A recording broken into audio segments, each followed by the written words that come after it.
Hi, good afternoon. There's a couple things that I wanted to talk about, um,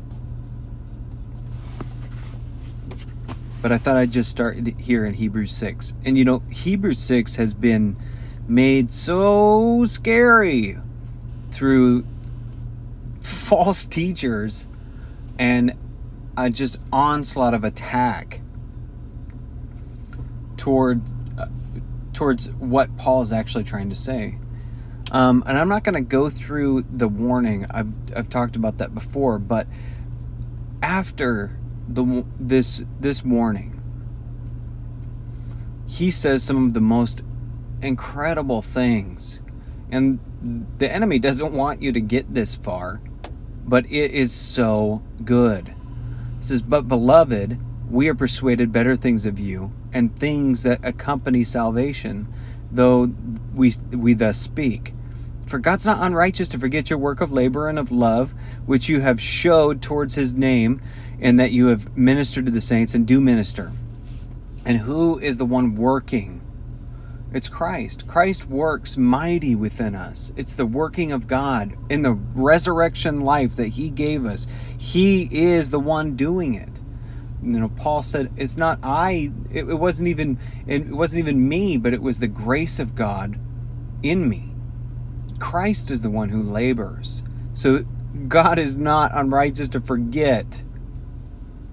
Not just because he's good to keep track of every detail, but all of these things were his working of Christ, who is righteous. God will not forget one thing that came out of the resurrection life of Jesus Christ. Not a single thing.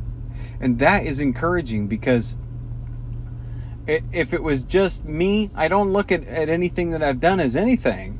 And you know what? We might be persuaded that, we might be convinced that, maybe, it is everything that was done through Christ, everything that Christ accomplished, the things that we don't see, the things that are hidden from the glory of man, those things will shine forth with an eternal weight of glory, and we'll know it was him that did it. It was him that organized the situation, that we could be in fellowship and be building each other up and know these truths and enjoy them together. He won't forget a single thing, and in glory we'll get to enjoy all of that compounded and purified, refined by the fire, and as a perfect, spotless completion. And we'll see it. We'll see it completely. We'll see him fully, right? We'll know him fully. The body of him is us. We'll see both. We will see everything completely. And I just don't even understand that. But I know it's good. It's so good. And we desire that every one of you show the same diligence to the full assurance of hope. Diligence to, keep working? No, not even close. To the full assurance of hope. Hope. What is this hope? The hope of the glorification of the church. The hope of this glorious completion where he presents us spotless, and we enjoy this knowledge of him, where all of these things, all of the struggle is done, and we enjoy the realization of hope. We enjoy his love with no conflict of mind, with no warring and casting down vain imaginations and lofty thoughts.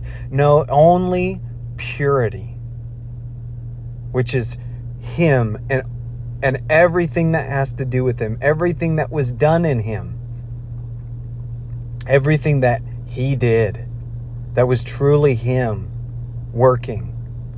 And that's another life. That's another life that works in the church. And he uses us He uses his members to accomplish this in such an amazing way that, I mean, what can we say? But we're just foolish vessels that he put the most powerful substance that exists, himself, within, to accomplish everything that he wanted to accomplish, and he will. But the full assurance of hope that this will be done exactly how he purposed it. And it's his good pleasure. And that we be not slothful, but followers of them who through faith and patience inherit the promises. That we not be slothful, but we continue to hear. That we wouldn't be like, well, I don't know, I don't think so. But no, we be followers of those who before us who said, I don't know how, I don't get it. I know you can do it. Maybe you'll give me a glimpse of what I can see right now, but I know you can't say that you're going to do it and not do it, God. That's you. And I can't take responsibility to make it happen. That's you. Oh, and here's Abraham. When God made promise to Abraham, because he could swear by no greater, he swore by himself, saying, surely blessing, I will bless you, multiplying, I will multiply you. And so after he had patiently endured, he obtained the promise. For men verily swear by the greater, and an oath for confirmation is to them an end of all strife, wherein God, willing more abundantly to show unto the heirs of promise the immutability of his counsel, confirmed it by an oath, that by two immutable things in which it was impossible for God to lie, we might have a strong consolation, who have fled for refuge, to lay hold upon the hope set before us. To lay hold on the hope set before us. We have that strong consolation. And it is just that. God cannot lie. And this hope that he will accomplish his purpose, especially when I think about it in terms of fellowship, that he is so sovereign over his goal. And this will lead us into an inheritance, which is a great reward for Christ, which he shares with us, which is even more fellowship. But this one in glory, this glorified fellowship. It's an anchor for our soul, sure and steadfast, and which enters into that within the veil. Holding on to this hope enters, it does enter within the veil. It is an anchor to our soul, which, yes, it's full of joy. It is full of glory. It's wonderful. We have such a hope. We do.